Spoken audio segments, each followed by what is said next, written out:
भोपाल के टीटी नगर में एक लड़की द्वारा खुदकुशी करने का मामला सामने आया है। मामला सामने आने के बाद परिजनों में जमकर नाराजगी है।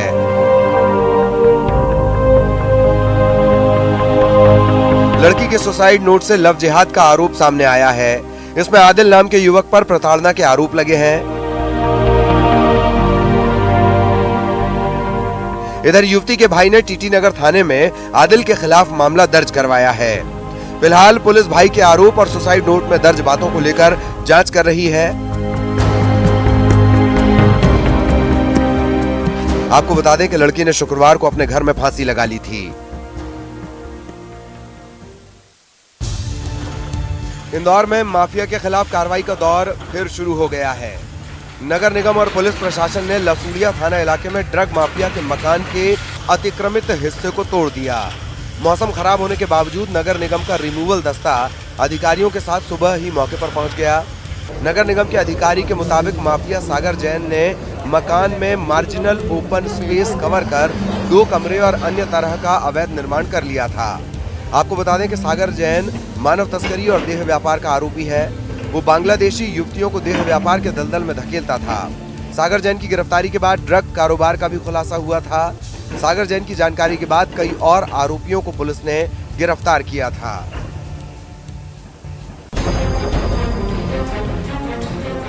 इंदौर में भैयूजी महाराज की मौत मामले में नया खुलासा सामने आया है। उनकी मौत गोली लगने से हुई थी।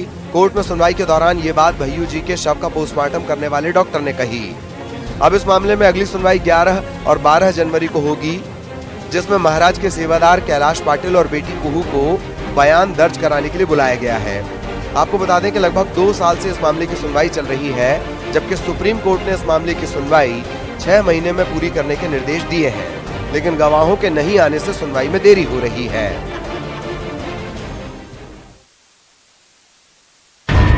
दिल दहला देने वाली तस्वीरें सामने आई हैं। यहाँ चलती ट्रेन में चढ़ने की कोशिश में एक महिला की जान पर बनाई।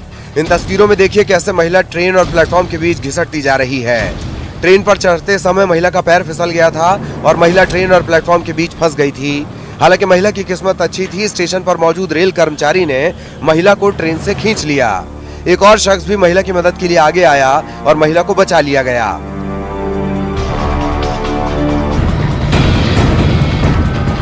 महिला को बचाने वाले रेलकर्मी का नाम भूपेंद्र सिंह बताया जा रहा है। इन तस्वीरों से सभी को सीख लेनी चाहिए कि दुर्घटना से देर भली। सफर के लिए यूं जान जोखिम में डालने से बेहतर है थोड़ा इंतजार करें, क्योंकि जान है तो जहान है।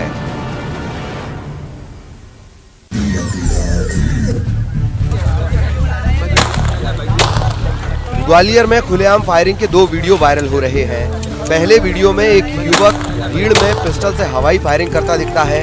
इसमें हाईवे किनारे खड़े 6 से 7 लड़के युवक को गोली चलाने और फोटो खिंचाने के लिए प्रोत्साहित करते दिखते हैं। इसके बाद युवक पिस्टल लोड कर फायर कर देता है। आसपास के लड़के ताली बजाते हैं। वहीं दूसरे वीडियो में बर्थडे पार्टी में एक युवक सरेआम फायरिंग कर रहा है। इसमें एक गली में कुछ लड़के किसी के जन्मदिन का जश्न मना रहे हैं। 15 से 20 लड़के गली में खड़े नजर आते हैं। रात का समय है। इनमें से 2 लड़के पिस्टल लेकर फायरिंग करते नजर आ रहे हैं। इन युवकों ने 2-3 राउंड फायर किए। ये वीडियो पुलिस तक भी पहुंच चुके हैं। अब पुलिस इन वीडियो के अपलोड होने की जानकारी जुटा रही है। साथ ही दोनों युवकों की तलाश कर रही है। आपको बता दें कि हर्ष फायरिंग को लेकर नए बिल में 2 साल की सजा या 1 लाख के जुर्माने का प्रावधान किया गया है। धार्मिक आयोजन, शादी समारोह और सार्वजनिक स्थल पर फायरिंग को कानूनी तौर पर अपराध माना गया है।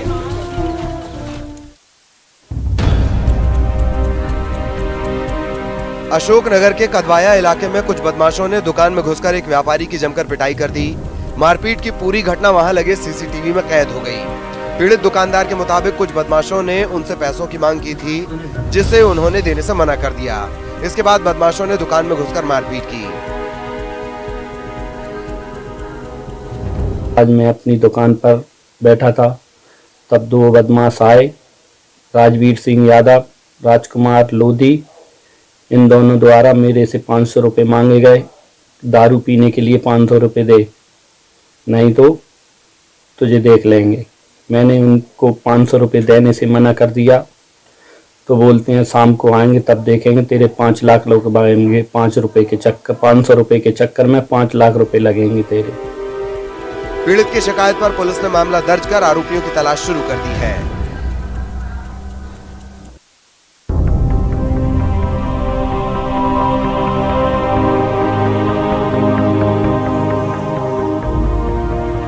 बैतूल के कोतवाली थाना इलाके में चोरों ने एक बाइक शोरूम में घुसकर 3 बाइक चुराई और फरार हो गए। चोरी की वारदात वहां लगे सीसीटीवी में कैद हो गई। 2 नकाबपोश शोरूम में घुसे और 3 बाइक को लेकर बाहर निकले। 2 बाइक लेकर फरार हो गए और एक बाइक को नाले में फेंक दिया। करीब 9:30 बजे यामा शोरूम के संचालक राजेश मंदरे द्वारा टेलीफोन से सूचना दी गई कि उसके शोरूम के शटर के ताले टूटे हुए हैं। तो सूचना प्राप्त होते ही तत्काल मैं मौके पर पहुंचा, घटना स्थल का निरीक्षण किया। यहाँ पे यामा शोरूम के संचालक द्वारा बताया गया कि 3 बाइक यहाँ पर नहीं है, तो किसी अज्ञात चोर ने चोरी करके ले गया है। इसमें FIR लेकर अब कार्रवाई की जा रही है। अज्ञात चोर का पता तलाश की जा रही है। शोरूम मालिक की शिकायत पर पुलिस ने मामला दर्ज कर लिया है। सीसीटीवी फुटेज के आधार पर आरोपियों की तलाश की जा रही है। राजधानी रायपुर के सिलतारा इंडस्ट्रियल एरिया में एक फैक्ट्री में फर्नेस ब्लास्ट से भीषण आग लग गई। ये आग शुक्रवार की शाम लगी थी और शनिवार की सुबह आग पर काबू पाया गया। 100 से ज्यादा फायर ब्रिगेड की गाड़ियों ने कड़ी मशक्कत के बाद आग पर काबू पाया।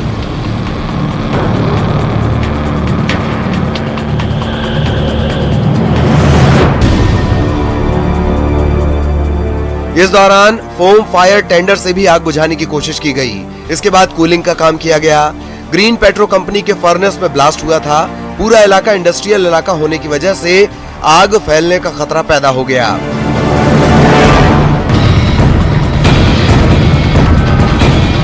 इसके चलते बड़ी संख्या में आसपास के इलाकों से दर्जनों फायर ब्रिगेड बुलाई गई। इस दौरान पुलिस और प्रशासन की टीम मौके पर मौजूद रही और पूरे घटनाक्रम पर नजर बनाए रखी।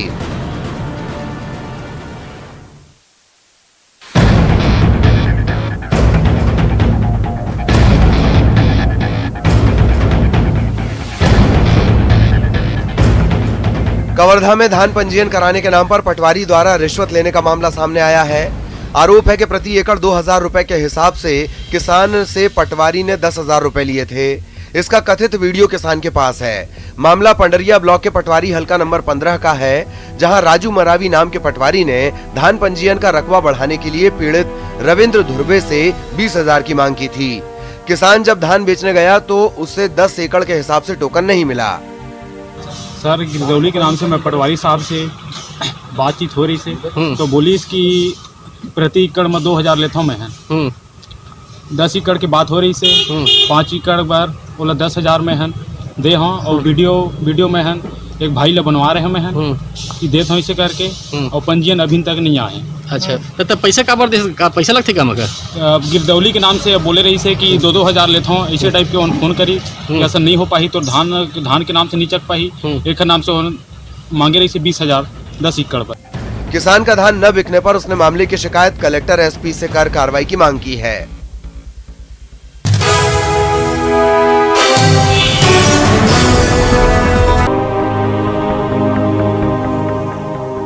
बर्ड फ्लू की वजह से मध्य प्रदेश में चिकन का कारोबार बुरी तरह प्रभावित हुआ है। कारोबार में करीब 80% की गिरावट दर्ज की गई। पशुपालन संचालन ने पोल्ट्री फार्म एसोसिएशन के साथ बैठक की। एसोसिएशन के सदस्यों ने बताया कि बर्ड फ्लू की खबरों के बाद कारोबार में 80% की कमी आई है।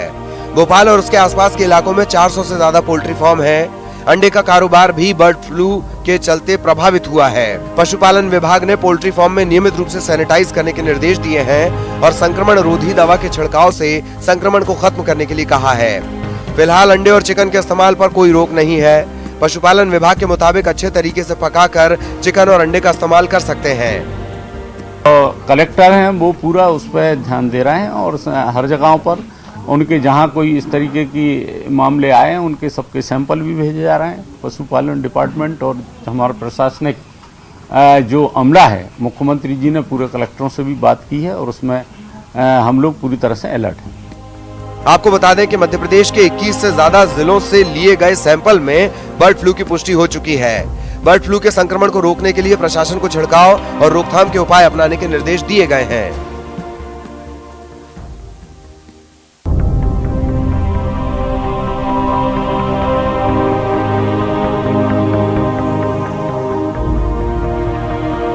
मंडला में कुछ कौवों के मरने की खबर के बाद से कान्हा नेशनल पार्क को हाई अलर्ट पर रखा गया है। टाइगर रिजर्व में यहाँ सैकड़ों प्रजाति के पक्षियों के होने से पार्क को संवेदनशील माना जा रहा है। साथ ही इस मौसम में यहाँ प्रवासी पक्षी भी आते हैं। ऐसे में पार्क में बर्ड फ्लू का खतरा बेहद ज्यादा है। पार्क प्रबंधन के मुताबिक पार्क में आने वाले प्रवासी पक्षियों के साथ ही पार्क में पाए जाने वाले पक्षियों पर भी लगातार नजर रखी जा रही है।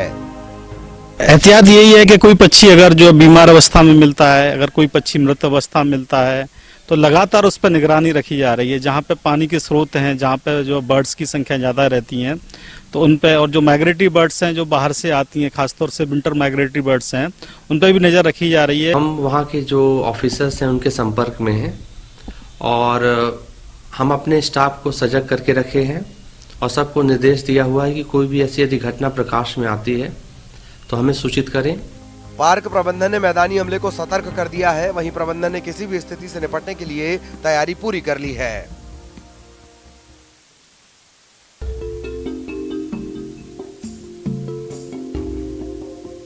प्रतियोगी परीक्षाओं की तैयारी कर रहे युवाओं के लिए इंदौर से अच्छी खबर। कोरोना काल के बावजूद मध्य प्रदेश लोक सेवा आयोग ने 2019 की मेंस परीक्षा के लिए तारीखें घोषित कर दी हैं। 21 मार्च से 26 मार्च तक मुख्य परीक्षा आयोजित होगी। परीक्षा के लिए पहली बार 4 नए सेंटर बनाए जाएंगे, जिनमें रतलाम, सतना, शहडोल और छिंदवाड़ा शामिल हैं। ये पहली बार है जब जिलों में सेंटर बनाए गए हैं। अब तक सिर्फ संभाग स्तर पर ही सेंटर बनाए जाते थे। एमपीपीएससी की राज्य सेवा परीक्षा 2019 का रिजल्ट आरक्षण विवाद के चलते 2020 में जारी किया गया। अब पीएससी ने घोषणा की है कि 11 जनवरी से 9 फरवरी तक मुख्य परीक्षा के लिए आवेदन किए जा सकेंगे। आवेदन वे ही उम्मीदवार जमा कर सकेंगे जो प्रारंभिक परीक्षा में सफल हुए हैं। खास बात यह है कि कोरोना काल के दौर में परीक्षा ऑनलाइन नहीं होगी, बल्कि हर बार की तरह पेन व पेपर से ली जाएगी। 10 मार्च से 21 मार्च तक प्रवेश पत्र जारी किए जाएंगे। मुख्य परीक्षा पास करने वाले आवेदकों को चयन के अंतिम दौर में इंटरव्यू में शामिल किया जाएगा। अच्छी बात यह भी है कि अब कोचिंग संचालकों को अपने सेंटर शुरू करने की अनुमति मिल गई है, जिससे उम्मीदवार कोचिंग सेंटर में भी परीक्षा की तैयारी कर सकते हैं।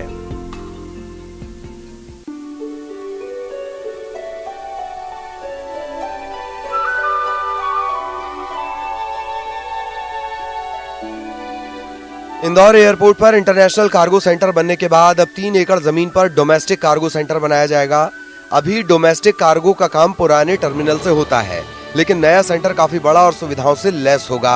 एयरपोर्ट प्रबंधन ने इसकी सहमति दे दी है।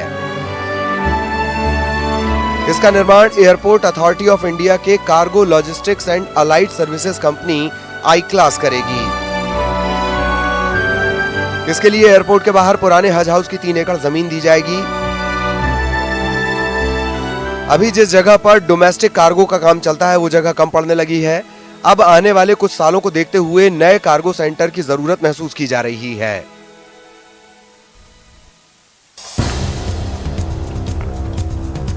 गुना में राजगढ़ कोरावर से कुछ ही दूरी पर स्थित शिवपुरा और गढ़पुरा में पार्वती नदी से मुगल कालीन सोने के सिक्के निकलने की अफवाह कुछ इस तरह फैली कि लोगों ने नदी को खोदना शुरू कर दिया।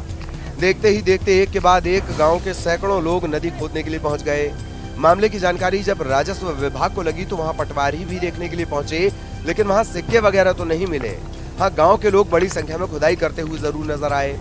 बताया जा रहा है कि 5 दिनों से बड़े से लेकर बच्चे और महिलाएं अलग अलग जगह नदी को खोदते देखे जा रहे हैं। जानकारी के बाद सीहोर जिले की पुलिस भी जांच के लिए पहुंची। आपको बता दें कि पार्वती नदी के किनारे ही कोरावर के पास नाना साहब मराठा राजा की समाधि है। साथ ही जानकार बताते हैं कि इस रास्ते का उपयोग मुगल भी किया करते थे।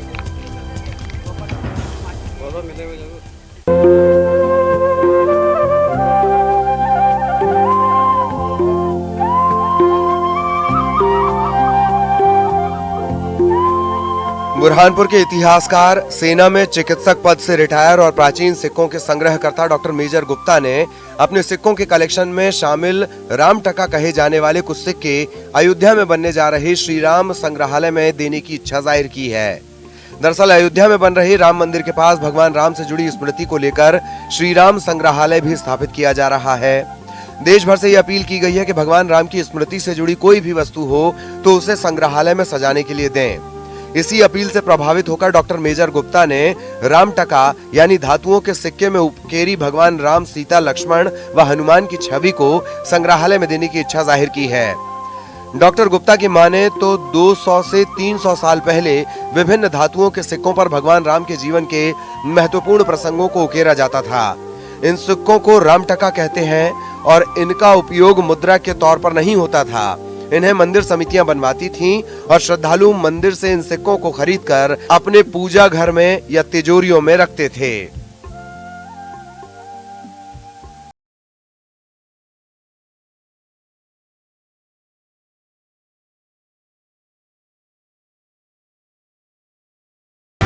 महाराष्ट्र के भंडारा में शनिवार को दुखद हादसा हो गया। यहाँ के जिला अस्पताल के एसएनसीयू में भर्ती 10 बच्चों की मौत हो गई। अस्पताल प्रबंधन के मुताबिक एसएनसीयू में तड़के 2 बजे आग लग गई। इस दौरान यहाँ 17 बच्चे भर्ती थी, इनमें से 7 को सुरक्षित बचा लिया गया। त्या डॉक्टरांनी प्रयत्न करून बच्चू काढले, बाहेर काढले आणि मग लगेच 5 मिनिटांमध्ये फायर ब्रिगेडची गाडी आली। फायर ब्रिगेडच्या गाडीनी ती बाहेरूनच दरवाजा तोडून जे इनबाउंडमध्ये जे बच्चू होते त्या 7 बच्चूंना त्यांना सुखरूप बाहेर काढले। फिलहाल अस्पताल को बंद कर दिया गया है। जिम्मेदारों ने घटना को दुर्भाग्यपूर्ण बताते हुए जांच की बात कही। सरकार की तरफ से मृतकों के परिजनों को 5-5 लाख की आर्थिक मदद का ऐलान किया गया है। सबसे पहले अस्पताल की स्टाफ नर्स ने वार्ड से धुआं निकलते देखा। उन्होंने तुरंत अस्पताल के अधिकारियों को इसकी जानकारी दी। इसके बाद फायर ब्रिगेड पहुंची, मोर्चा संभाला, लेकिन तब तक देर हो चुकी थी। घटना के बाद से अस्पताल के बाहर जमा भीड़ को देखते हुए पुलिस बल लगाया गया है। इधर इस हादसे पर राष्ट्रपति रामनाथ कोविंद और प्रधानमंत्री मोदी ने दुख जताया है।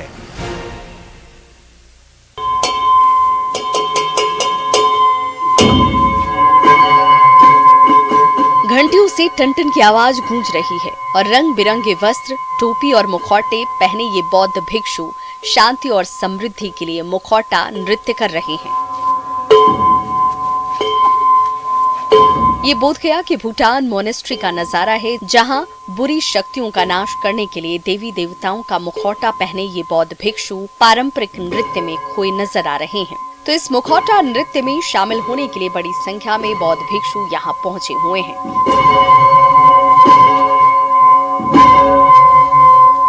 ये खास हम लोग का भूटान का है। भूटान में बहुत ऐसे डांस होता है, हर साल में बहुत मंदिर में ऐसे होता है। एक खास ये है, ये हम लोग शांति के लिए करता है। मुखौटा डांस भूटान की सदियों पुरानी परंपरा का हिस्सा है, जिसमें देवी देवताओं, जानवरों और दैत्यों का मुखौटा पहनकर नाच कर रहे ये बौद्ध भिक्षु बुरी शक्तियों का नाश करने की प्रार्थना करते हैं, ताकि पूरी दुनिया में शांति कायम रह सके। पहले हम लोग खुद शांति नहीं होगा तो दूसरों को शांति बनाने के लिए बहुत मुश्किल है ना। इसलिए पहले हम लोग एक जगह शांति बनाना है, फिर बोधगया शांति बनाना है, फिर देश में शहर दुनिया। बुद्ध की धरती बोधगया सदियों से अहिंसा और शांति का संदेश देती रही है। तो उसी धरती पर ये बौद्ध भिक्षु पारंपरिक मुखौटा नृत्य के जरिए पूरी दुनिया में सुख और शांति की कामना कर रहे हैं। एलन लीली, न्यूज़ 18, गया।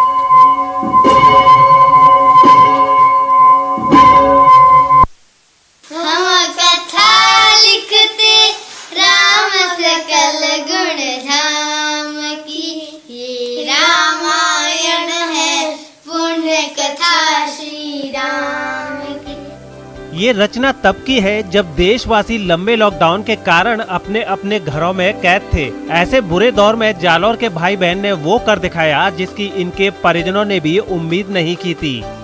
9 वर्ष के माधव और 6 साल की अर्चना ने दूरदर्शन पर रामायण देखकर रामायण लिखने का संकल्प लिया। हमको सबसे सर्वप्रथम रामायण पहले तो देखी, फिर उसके बाद हमारा मन हुआ कि पढ़ते हैं, तो 3 बार मैंने पढ़ी। फिर उसके बाद हमारी इच्छा हुई कि हम लिख दे तो हाथों से, तो हमने हाथों से लिखी संपूर्ण रामचरितमानस। इसके लिए हमें 8 माह का समय लगा। भाई बहन ने न सिर्फ समय का सदुपयोग किया बल्कि समाज के समक्ष आदर्श उदाहरण प्रस्तुत करने का भी काम किया है, जिसकी जितनी भी प्रशंसा की जाए कम है। बाकी लोगों को भी इन बच्चों से ऐसे समय के सदुपयोग को जरूर सीखना चाहिए। पर्यावरण संरक्षण के लिए पिछले करीब 33 साल से काम कर रहे हैं। शिक्षक शिवानंद मिश्रा अपने खर्च पर 1 लाख से ज्यादा पौधे लगा चुके हैं और उनकी देखभाल भी कर रहे हैं।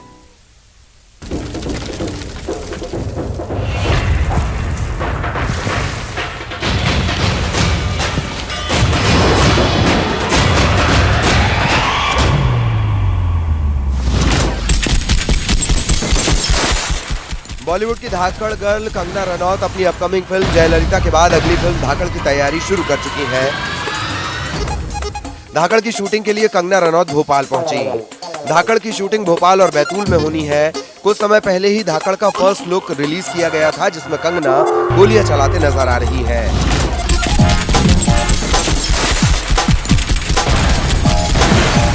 बताया जा रहा है कि इसमें कंगना एजेंट अग्नि का रोल प्ले करने वाली हैं। फर्स्ट लुक को देखकर लगता है कि कंगना इसमें जबरदस्त एक्शन करती नजर आएंगी। भोपाल पहुंची कंगना ने गैंगरेप के आरोपियों को चौराहे पर लटकाने की वकालत की। मुझे लगता है कई देश हैं, हमने देखे हैं सऊदी वगैरह में, सीधा उनको चौराहों पे लटका देते हैं। मुझे तो लगता है इस तरह के जब तक हम 5-6 एग्जाम्पल्स खासकर जो गैंग रेप्स होते हैं सेट नहीं करेंगे, स्ट्रॉन्ग एक्शन नहीं लेंगे, तो ये तो अभी तो मुझे लगता है लोग जो है किसी भी चीज़ की खुंदक निकालने के लिए, छोटे मोटा अगर प्रेम प्रसंग भी टूटा हो उसके लिए भी ऐसी हरकतें करते रहते हैं, because it's so easy to get away.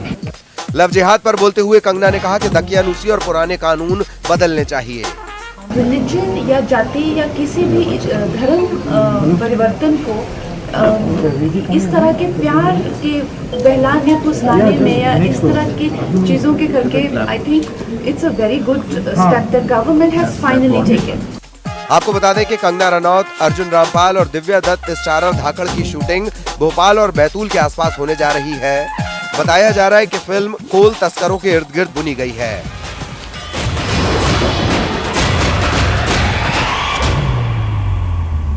Film के प्रोड्यूसर सोहेल मलकाई व दीपक मुकुट हैं।